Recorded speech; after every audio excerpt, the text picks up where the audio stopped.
I now want to discuss optimizing a custom aggregation function. So these custom aggregation functions have the potential to perform very poorly. So you need to be careful when you create them.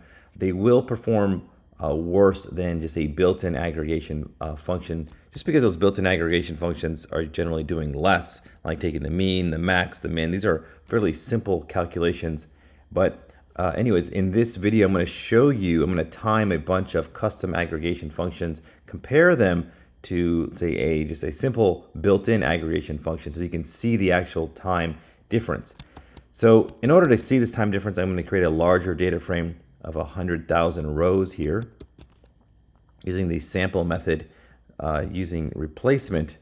So here, this data frame emp large has 100,000 rows.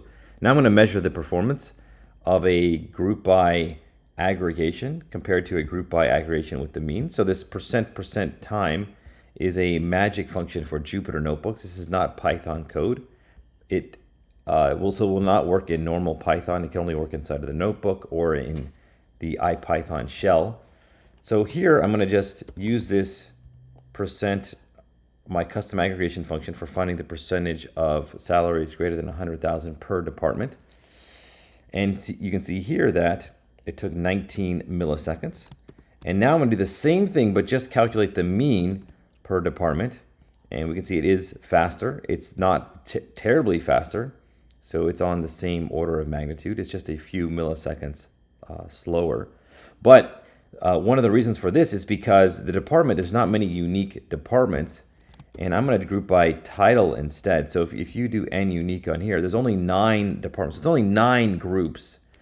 There's 690 titles. So now I'm going to group by title. So this is going to make a much larger difference. So you can see here, number one, it's gone up from 20 milliseconds to 88 milliseconds. But the mean is actually about the same.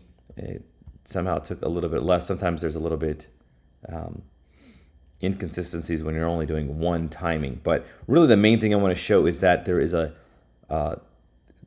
more groups you have, the longer it will take to do these custom aggregation functions. You can see here it really increased. And if we go to even larger, like 1 million rows and maybe 10,000 unique groups, you'll see an even larger impact on performance. So just to show you that it does make a significant increase. Now, the first thing that you can do to help improve performance is to change the grouping columns to categorical. So here I'm going to change both department and title to categorical.